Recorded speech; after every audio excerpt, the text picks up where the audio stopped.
welcome. This is Fashion, Art and Media. And today I have a lady all the way from Ireland, and she's like a sister to me. We've worked together, and I just love her work ethic. Please welcome. Tell the viewers, I know about you, but tell the viewers about you. I'm sure everybody wants to know what's exciting about you. Yes, thank you so much there, Lydia. How are you? I'm good, thank you. It's good to have the opportunity, to have this one-to-one chat with you today. My name is Susuana Olatunji Komolafe, and I'm based in Ireland. I live in one of the counties there, one of the 32 counties in Ireland, and I run an organization which is called the Afro in the Hospital Center. The organization itself practically supports African Caribbean community in projecting and profiling positive image of us as Africans living in the hospital. And that is basically our focus. It's about projecting that positive, the positive nature of what it is to be Africans, Caribbeans, and living in the diaspora specifically, because most of us that live there come from Africa, the continent of Africa itself. And as Africans living in the diasporas and Caribbeans, we engage together and we get to know about our environment, and we realize that so much negative stereotype with regard to what it means to be Africans. We, as an organization, came together with a couple of my friends to start a platform whereby we can use it to project, profile, positive image of Africans and Caribbeans. Thank you. Right. You know what? I wanted you to also say that you are a fashion designer. I'll get there. Right. So when did you start your fashion design? I know your work with the African community is amazing. We'll come to that. But first of all, I want us to talk about fashion. Fashion, yeah, I know you're so eager for us to go into the fashion world itself.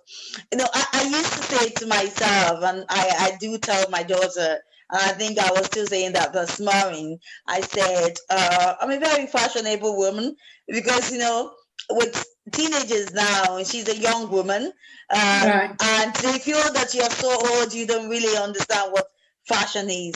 Now we might have different tastes in fashion. I said, but I'm a fashionable woman, because my mom was a hairdresser, and okay. she trained back in Africa, and then she traveled over to UK as well to train. So she's trained back in Africa, and she's also trained in UK. So she has this kind of two type of regions where she's been trained, and she brings that back home. And every single day you can see that kind of a fashion style, ethic within everything she does, and the way she treats us and the way she brought us up. So I think the fashion itself has been in me, being growing up as a child. So then growing up, coming to the Western world, I've been thinking of what can I do. I started working in the community, and one of the things that I used to project the positive image of African was fashion, because right. I know that women, we love fashion, we love dressing up, we love looking beautiful, we love using our body as a form of art, use it as a form of art to show the creativities within our own culture itself. And that was how it started. So I started bringing women together, women that have creative talent, women that have this kind of talent, and they're thinking of how do I use it? And they're doing things in their homes, and they don't realize that what they are doing it means so much within the fashion world industry, or the fashion world itself. So I started working with these women, becoming stylists, makeup artists, designers, designing clothing, designing hats, designing shoes, designing different various type of things. And that is how it started. And along the way, I realized that I should do something. Apart from just being a fashion consultant, that was how I started as a fashion consultant. And apart from being that, let me start designing things from my own creativity, from my own fashion things as well. So the first thing I did was that I started having fashion collections. So I call it some collections. So what I do is that working with the designers, I get them to design my own drawings. You know, I come up with my own type of designs for clothing for different, and I get them to do it for me, to do the finishing part of that artwork. Yes. Yeah, so they do the sewing and do all this kind of thing.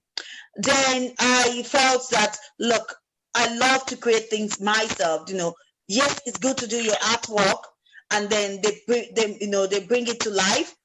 From the tailors, they get to sew it and bring it to life, and it becomes your own unique design. But I wanted to do something with my hand, handcrafted. I love this idea of this handcrafted way of doing things. So then I started learning how to put things together to sew myself. So the first thing I did was I came up with my own collection, which is a bow tie. So I made a bow tie using our own African fabric to create something unique, something different. As at the time I want to do it, I started with bow ties, but I know there's a lot of bow ties out there, but I wanted to do something unique and unique to myself, and something that is, you know, it's outrageous, it's bold, and it's visible. You can easily see it.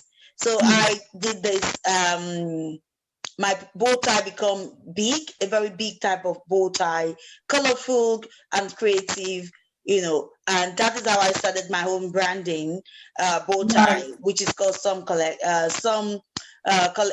of the some collections were bow tie. I call it an Afrocentric bow tie. So, and that's just it. And that is how I started my own world as a designer, apart from just being a fashion consultant on its own, but at the same time being a designer myself. And I'm hoping that at the end of this, you'll be able to show the audience some of my fabulous collections. And if anybody would like to want me to just create one for them, I made it to taste. So if you want something, give me your fabric and I'll make it specifically to your taste and I'll get it sent to you. So you see, most people don't know that there are so many different types of bow tie, especially for the ladies. There is so many different types. People just know the traditional one, the original bow tie. But I've seen what you do. They're just amazing. And the fact that you use African fabric, and I think that you also merge them with the other fabric. That's just awesome. Yeah. So why did you decide that you wanted to do bow ties? Do you love bow ties or it just came to your mind? Now, I have to say that, like I said, first I started with collections. So people make things for me. I just make, and then I loved it. And I have those collections for myself. And I'm thinking of auctioning some of those collections in time and just sort it out. And just to generate resources for the organization. So that's one aspect of it. The bow tie itself. See, back home, when I was young, there's this man that does a very lovely kind of comedy. Right. And I loved him. He used to wear a very big frame of glass. Right. Now, if you see the shape of the frame of glass, it looks like a bow tie. Right. And he's a comedian. And that is the first thing you see with him as a comedian that attracted to him. It's not basically the things he says, it's the way he dresses. So he has that bow tie, that kind of glasses, like a frame, but looks like a bow tie. And he also put that same big glass on his chest. And it's so bold and, you know, everybody laughs at it. It was unique. It became his own unique way of, you know, when you see him, you know who he is. And then when he starts his comedy. So the idea came from that thought. So, you know, when I was thinking of what I'm going to do, it just came to me. I just keep this man keep coming into my thoughts. I keep remembering his jokes and his comedy and things like that. And I was trying to figure out what was it about him that I loved. Then I noticed it was the way the glasses he used to wear, how bold it is. And then the shape came into my view. You know, I will use the word revelation as if it was just revealed somehow in my thought. And I pieced everything together. And I decided that, okay, what is this? I think I went for something that I feel that I can easily make myself, because I was just starting to learn how to make clothing. And I wanted it to be just me making it so that I can actually tailor it myself. Because if you see those days, most of the designers we have, we do the artwork and the clothing is not tailored by ourselves. It's commissioned out, either to people in China, to people in different parts of Africa. It's commissioned out, rather than you being the one that start the work from the beginning till the end. So most designers don't do that. But I wanted to do something that I can do myself. You know, I can handcraft it myself and do it to your taste. And I want that to be my selling point, so that when you buy my bow ties, I'm telling you that I made this for you. You know, it is me that sat down. If it is 2-3 hours, I sat down, I made this for you. Just for you to see the uniqueness in it, and to see what has gone into it, and see what you're paying for, what you're getting. That you're not just getting a bow tie, you're getting so much love, so much, you know, into it, passion that goes into it, that you can see that passion in it whenever you put it on. And you can remember my face, you can remember the steps it took me to do the cutting, put the bow tie together, get it stitched, one stitch at a time. And I want you to see the love in it, so that when you put it on, you can see. And when you pay for it, you know what you're paying for. You're paying for so much love and passion. And I think that was what brought me to that. As I wanted to use that as a starting point to kickstart my career in that way. Right. Did you say you actually make them by hand? Yes, they are handcrafted. Wow. So if you see the branding, the cover, you see it there, it says handcrafted. Right. Yeah. Wow, amazing. That's great, because it's a lot of work to use, you know, to sew or to stitch. Yeah. It's just, even if it's just the smallest thing, it's a lot of work. You need to really concentrate. So well done. That's amazing. Thanks. Thank you. Wow. And you kept referring to home. Can you tell the viewers where home is? And maybe, if possible, because some of our viewers are African, if you tell us who the comedian is, they might know. Now that is a secret. I keep that a secret. But I'll tell you this part. Now, I'm born and bred up in Nigeria.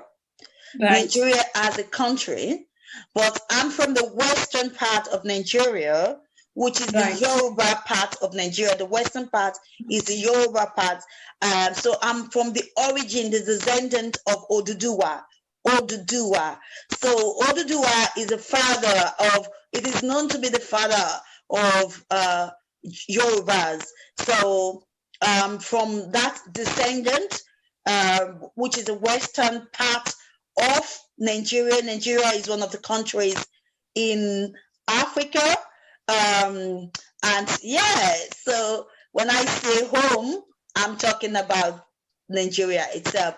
And when I say home, not just Nigeria, I'm a Yoruba woman. I speak Yoruba as my dialect, and I'm talking about mainly people from the western part of Nigeria. Nigeria is a big population, which is bigger than the entire Europe in itself in terms of population, and in terms of landscape, we might not as bigger than the whole entire Europe, but in terms of population, we're bigger than the entire Europe, because we are over 200 million in our population in Nigeria itself. Mm. So the population is so big, and people refer to Nigeria as the giant of Africa. Now, I don't know if it's still the giant of Africa in terms of, the way things is now. But the most important part of it is that it's one of the countries in Nigeria, and I'm from the western part of Nigeria. Proud to be a Yoruba woman, and you see that title. Yeah, so that's it. Thank you very much. I hope the viewers can see that. Now, the comedian I'm talking about is actually from the western part of Nigeria, and he's actually from my hometown. So I'm from, like I told you, from the western part of Nigeria. I'm Yoruba. I'm from Osun State. We have roughly 36 states in Nigeria. So Osun State is one of the states in Nigeria, which I am from. And then I'm from Ilesha. I'm from Ilesha. So Ilesha is one of the towns within Osun State. It's one of the biggest towns in Osun State. So yeah, that's where I'm from. And I think he's from there as well. Wow, it's just like history. You talked about Oduduwa, right? Yeah. So you are a descendant. That means you are royalty. We are royalty. Well, that's nice. That's really nice. So great to be speaking to you, Your Highness. Okay, thanks. And my great-great-grandfather, his name is Ogedengbe. Now he's a warrior, and he was like the commander. You know the way we have the general commander of army, like yes. That was what he was. He fought for our hometown. His name is called Ogedengbe. He's well known. If you Google it, people can Google it and get to see him. Wow. He's a big warrior. He's a mighty warrior, and he fought. He fought so well and won a lot of lands, and that is why my hometown is one of the biggest towns in Osun State itself, because he's a warrior. He keeps fighting for the king, and everywhere when he fights, if they won, they occupy the land, and the people become like slave. But it's different from being a slavery, but like slave towards the king. The king owns the land, and that is how they enlarge their territories. That is how they start enlarge their territory during his own time. So he's a great warrior. It's such a warrior that, if you look at the history, we were told in history that during the time he was fighting, his head was cut off. But because he was so powerful, he took the head and put it back. Now, this is real. He took the head and put it back on. Is that your grandfather? Yes. And when he put the head back on, instead of it, because there's no really mirror for him to see, so the front face was to the back, and then he put it back. So he's a great warrior. Have you ever heard about that story? No, but wow, that is awesome. Tell us more. Okay, I'll just give you a little. If we have to go into history, I'm an historian, and that one of the initiatives that I do in Ireland is the African History Month Ireland. So history is something that I love. I just love history, and I'll tell you the reason why I love history so much is that it makes you discover you. You get to know you. You discover so many things, and you realize that the world we live in, there's so much history that has been taken away from us. And absolutely. That doesn't allow us to see our real self. And when you start discovering the history and you start seeing the way things evolve around you, you have so much respect. And then you have so much power, because history gives you power. It gives you power, and it allows you to retain your voice, and your voice, you become more vocal and more loud in your presence, because you know who you are and you understand your environment even more than you can ever even imagine. So I'll tell anyone, dig and dig and dig deep. Get to know your environment, get to know your history. It's such a beautiful thing to get to know who you are. See, we have another thing in common. I really love history. Yeah. I love history. I love the Bible, because to me, the Bible, especially the Old Testament, well, is things that happened. King Solomon, that's a history. Yes. So I just love history so much. I did not know that you organize, how did you call it? We call it the African History Month, Ireland. African History Month. Yes. I've never heard of that. That's awesome. Yeah. So we do that in the month of November on annual basis. And it's about celebrating Africa continent history, celebrating us as Africans and Caribbeans. What is the history of our descendant? What is the creation of Caribbean? How did we have that link together? What linked us together? How is the Africans in Africa being transported to the Caribbean island? They were sold out there as slavery, and that is how the generation started over there. What is the history behind that? What is the truth? Is the truth in the history? Because there's so much lies that has been sold to us, and there's so much negative narrative about who we are as Africans that is there out there in the world. There's so much things that we've been made to believe. We were made to believe as if we were not even existing before the colonization or before the slavery, as if we don't have a beginning or history of our own. So the only history these days that is being told is about the slavery, it's about the colonization. But we were existing before they came to colonize us, before the slavery started. We were already existing. We already possessed the land in multitude. Why do they kill those history? So those are the things I'm hoping we can dig out. What is those history? How did it all started? What were we before that started? Because that is our real people. That is who we really are. Before Christianity was, the Western Christianity in itself was brought to us, because Christianity has been existing for quite a while. But before it was brought to us, what were we doing? Who were we serving? What did we believe in? So those are the questions that we need to start asking ourselves. You need to ask your mom and your dad. You need your mom to tell you, your dad to tell you. What did their great-great-grandfather tell them? They should start digging and finding. And we will get to the roots, because then you will see that we possess so much power within us. That's true. I am loving what you are saying. This was supposed to be about fashion. It's even better. Yeah. Because believe you me, I'm spiritual. I'm a Christian, but I'm also spiritual, because I do believe that my forefathers worshipped in a certain way. And there's something you said.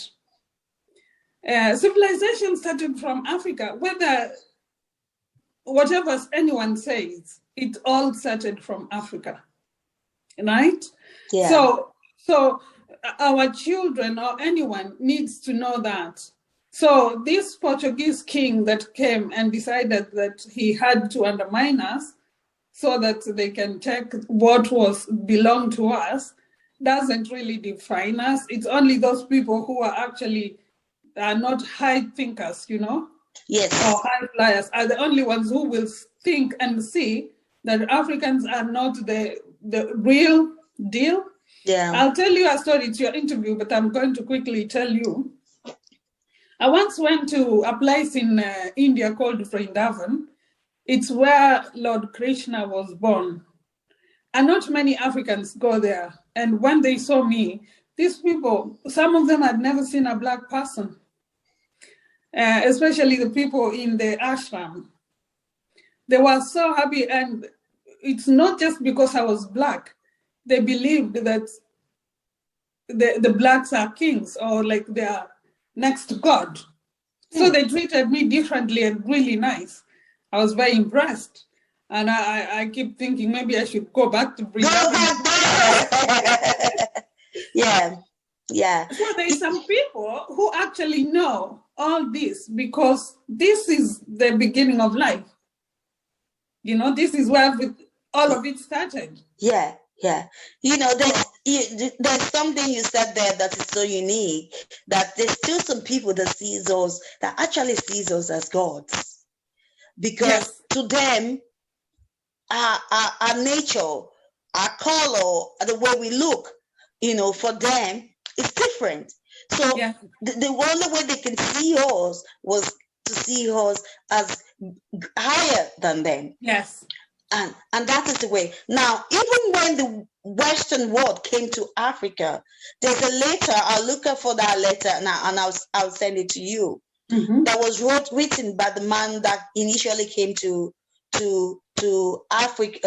Yes, the Portuguese. Came to Nigeria. Not even And when he came and wrote to the Queen at that time, when he described us as Africans, he describes us as the most intelligent people he has ever come across in his life. Yes, I know the letter. Yeah. He describes us about how our food, our culture, our beauty, it was like that the only way he believes that, because this, and then he talked about the wealth that is on our land, how, you know, easy things can grow, and the wealth that we possess. But he realized that we see them differently because we were not even sure of who they are. Not that we see them as gods, we didn't see them that way, but we knew they were quite different. Yes. So it was like, just like they think we were different as well. But he felt that we were so supernaturally endowed with so many things. And he said to the Queen then that the only way we can conquer these people is not about coming to fight them, but it's about making them feel that they are less than us, and that we are better than them, and that everything we bring to them is better. Yes, that's right. And that was the technique they used.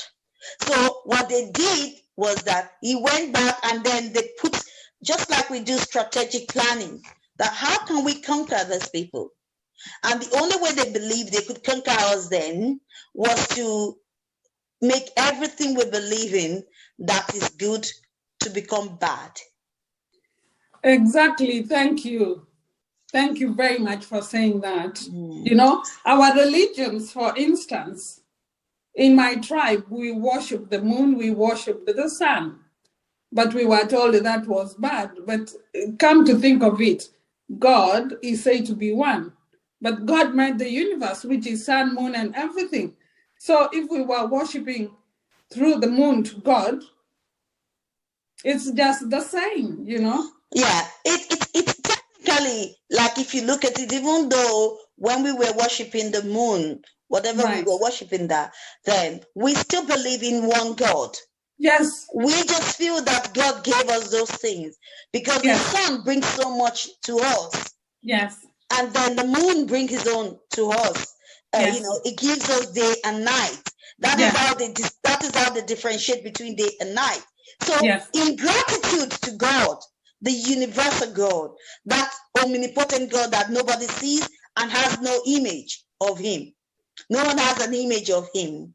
And that is the way the God we serve. The God we serve is not either she or he. He is God. It could be anything. Because we believe it can be anything. It can be she, it can be he. It could be whatever he wants to be. But he uses those things, the moon, the light, the creation, to show us how powerful he is. And people give gratitude to him. Not that they worship them, if we start with defining, because the word that they worship them was given to us by the white people.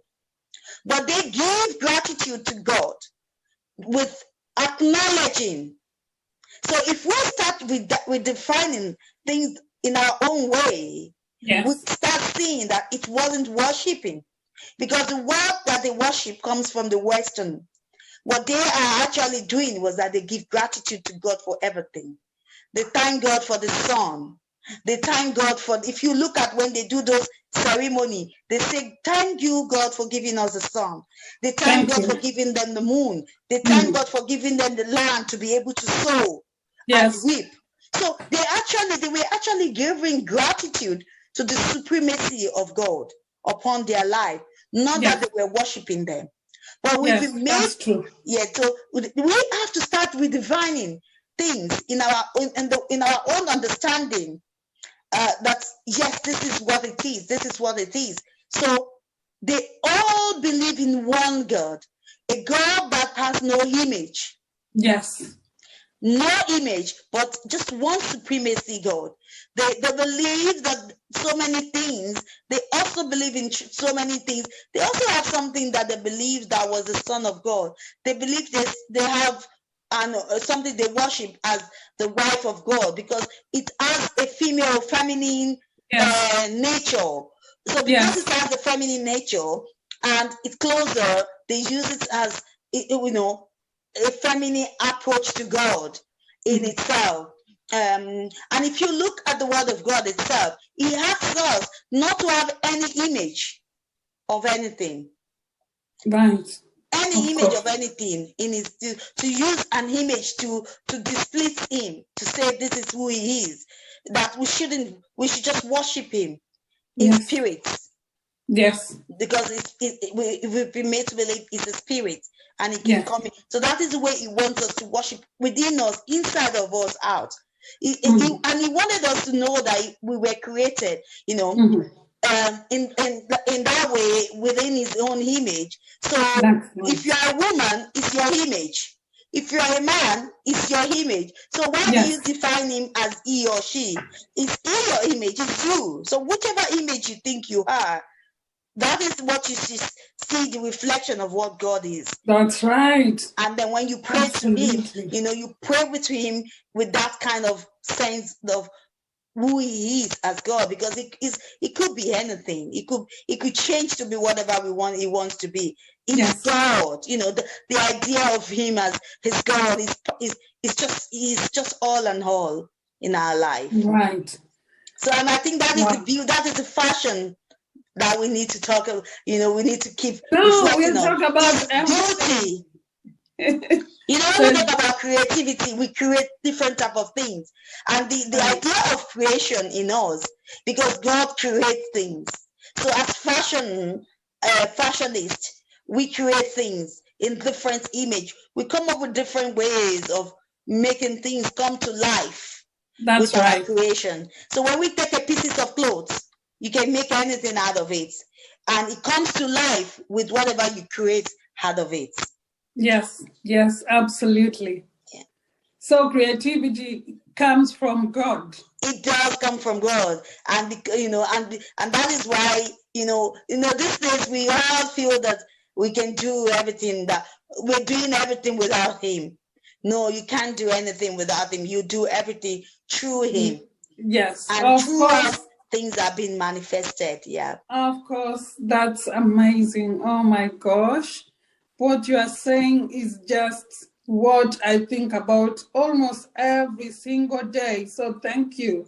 Can you tell us, you told us already about what you do, the History Month. Is this what you discuss in that time, or is it something like maybe the African countries, how they were created, who was the rulers, etc.? So within the African History Month, we do so many things. So I'll talk about the first one, which is something you love, and that is fashion. So we organize the African Fashion Week.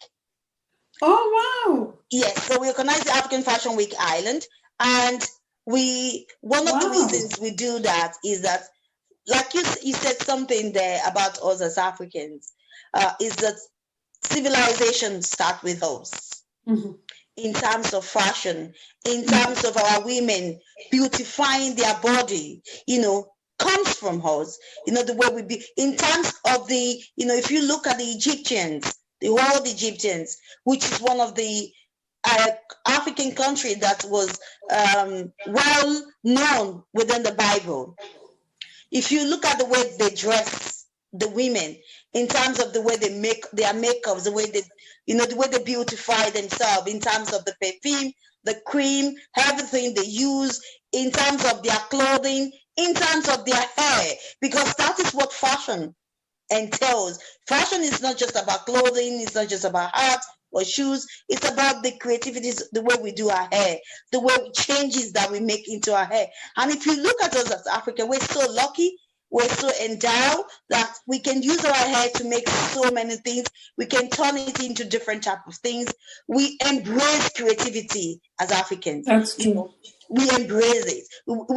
You can use us for anything. We can turn into anything in terms of our outlook, because we have all the blended color in this world as Africans. You want black, you want brown, you want dark, you want brown eyes, you want gold eyes. What do you want? You will see Africans are yes. You will find it.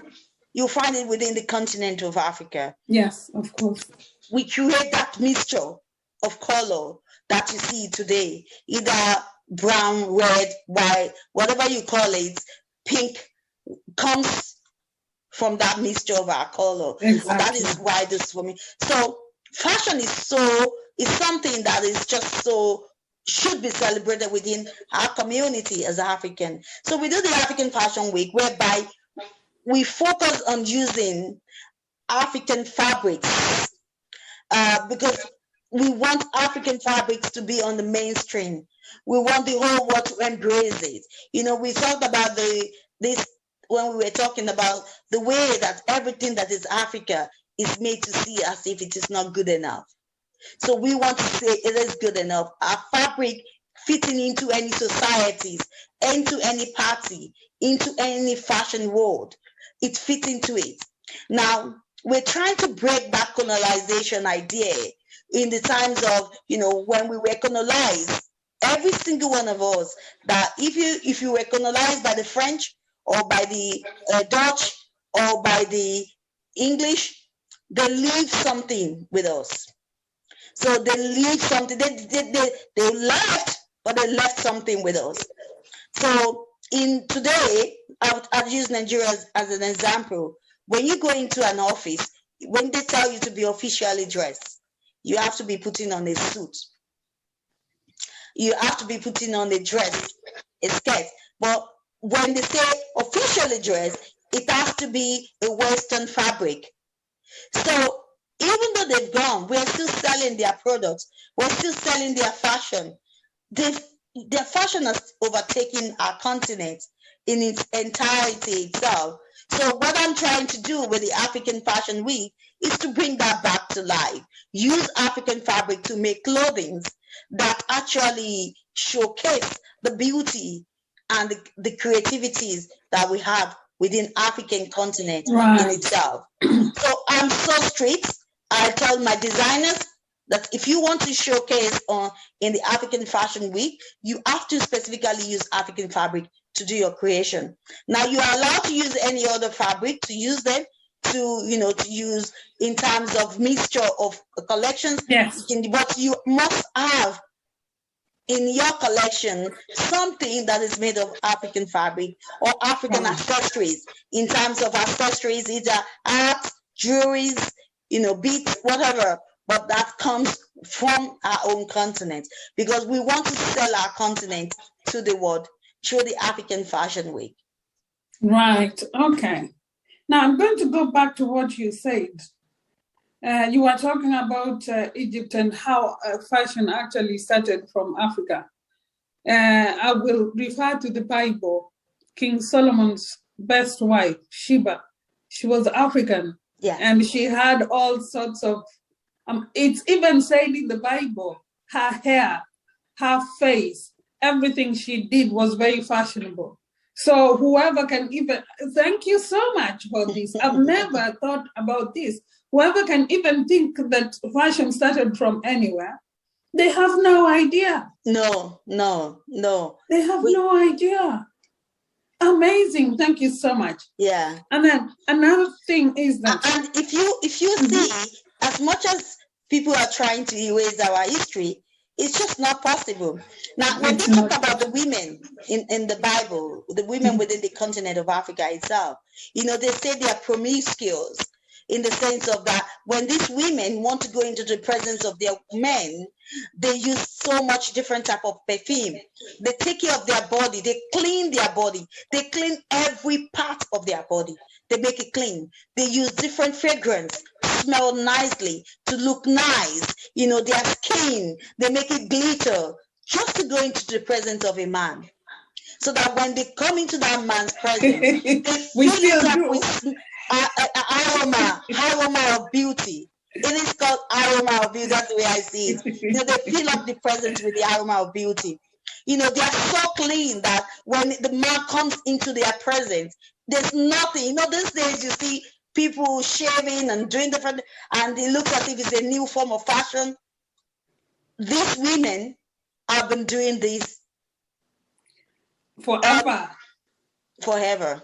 I know something about most African women. When they wake up in the morning, the first thing is to the shower, and then they do their makeup, even when they are going just to wash dishes. You know, that's an African woman. Yeah, that is what we have. So that is the way our beauty, and you know, and you see how beautiful, you know, our beauty is so good that it just, even when we were being you know, made to feel not beautiful, we still look beautiful. Oh, absolutely. Not because we are beautiful. You know, the most beautiful thing about what, you know, I was watching some of these films that were shown about how the Western world beats up the women, and they feel that they are not good enough to eat on their table, but they are good enough to be in their bed. And I say, you know, when you, a man, can bring yourself to that level with a woman, she becomes equal with you. You tell, you know, you tell these women they are not good, but they can't take their eyes away from them.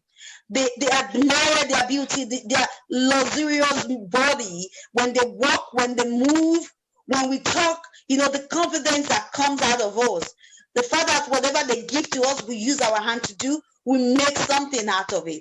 That is beauty. You know, when somebody gives you one potato and you can turn it into anything, and you can still feed your home with that, you know. So beauty is not just only about your look, it's about the confidence that we exhibit within us. Yes, absolutely. You know, the pride that we still took pride in ourselves, even when we were being enslaved.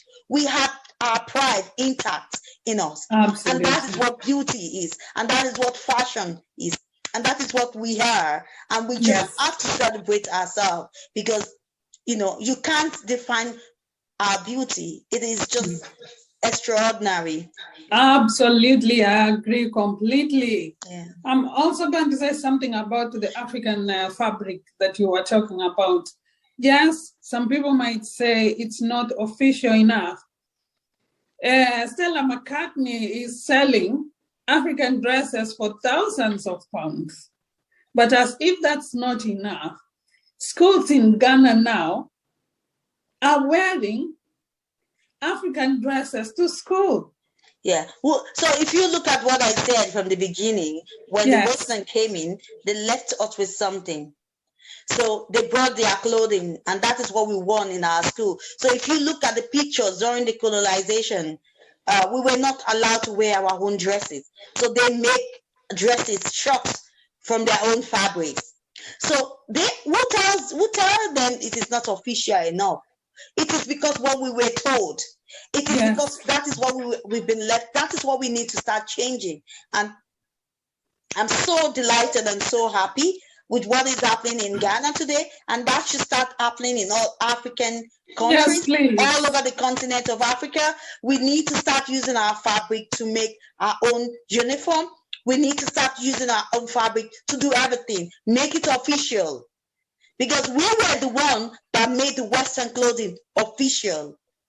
We should start making our own clothing official. We will now start selling our own fabrics. We will now start making money for our own continent. We will start utilizing our own things. If you look at the history, there was a time in the Western world, they had no clothing. They were using, they started using is it the lace, or what was this clothing that they were doing in Belfast? This material. Oh, yes, I know what you mean.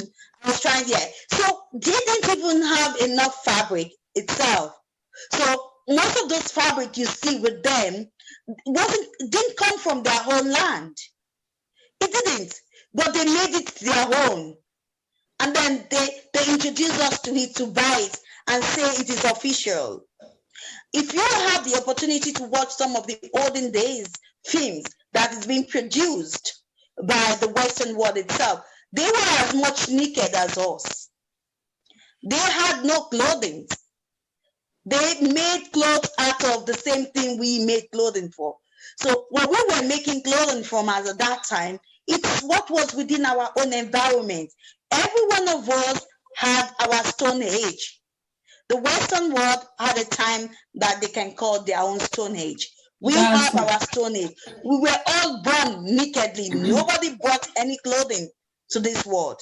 Whatever we create today, we create it after we came into the world. And we create it based on what is in our environment. When we built the pyramid, we used what was in our environment, but we came up with the creativity of the design of that pyramid. Nothing else has superseded. That's right. People have created so many things today, but nothing has superseded the technique in building that. That's true. Whatever is in your environment, you make it your home. You make it your own. And we can make our own fabric, our own official clothing. So that whenever anybody comes into our own nation, our clothing is our official fabrics, not somebody else's clothing from their own region. See what is happening in the Olympic. Can you see the way fashion has overtaken the Olympics? Yes, I was looking at the Kenyans. Oh my gosh, I loved them. It's the beauty of that color. It just radiates. It radiates. It just radiates. So this is what we need to start doing. Whatever color, whatever fabric that is within your continent. When I saw it, you came to my mind. You know when you were doing your presentation, your fashion presentation, and we were talking about this series of fabrics and how this is used and so on. And when I saw that, I said, "Oh, that's Lydia. You'll be delighted to see that." I just remembering the pieces of the presentation you did, and I was just saying to myself, I said, "This is beauty." So we should make it our own official clothing, not what has been left to us after colonization. We need to change. We need to leave those things behind now. We said we've moved on. And I wonder, in so many African nations, we celebrate colonization. What are we celebrating, actually? Because we need to start celebrating the change that has taken place. We need to start leaving behind the Western culture and go back to our own culture. Go back to our own culture. Because if you see now, that is why they are still selling. That is why they are making so much money. Because they are selling off our own, our own lack of understanding of the fact that we need to drop those things down. Right. But and even then, promoting our own brand. And our brand is our own fabric, our own fashion, and that is what we need to project to the world. Right. But even then, even during slave days, the slaves are the ones who dug and planted cotton, which was in turn used to make clothes. So really, again, it just goes back to and if you look at the African. Was cotton discovered? The cotton was actually discovered in our continent. I know. So then they make it into something else. So what they do is that we plant it, we harvest it, and they take it away and make it into whatever they want to make it into. So without the cotton, there's no Western clothing. Absolutely. That's right. Wow. So there's a lot this is deep. Yeah. This is so deep. But then again, now that we are in the Western world, do you still advocate that when we are in the Western world, we should just stick to our own way of dressing, or should we dress the Western way when we are here, but when we go to Africa, dress as Africans? No, what I believe is this. No, we are so lucky a generation. We're a lucky generation. We're lucky. We're so lucky that there's so many things. There's so many things that has been given to us. Now, the world is so big. The universe is just, it's for us to live and enjoy. And, yes, we were created that we should go into the world and take dominion over the world. Yes. Yes. So we've been given that permission to take dominion over the world. That's so right. It is good to retain our own culture, because that is our identity. Absolutely. We can't avoid to throw away. Our identity signifies who we are. It signifies the fashion, the creativity in us. But there's nothing stopping us from embracing other people's culture. It's about embracing it. Don't throw yours away. Don't display. Don't ignore yours, or don't see yours as if yours is less or more important. See yours as your fashion, your culture, your creativity. But then have the opportunity to embrace the other culture. So I would say we should continue to wear our own fabric, and we should introduce it to the Western world, and that is one of the things we're doing with the African Fashion Week, introducing it to the world. But we should also embrace in every way that beautiful fashion that they also have within the Western world. Right. Well, thank you so much. We're going to take a break, and when we come back, we will be discussing more about this topic. So viewers, thank you so much. We are coming back in a bit.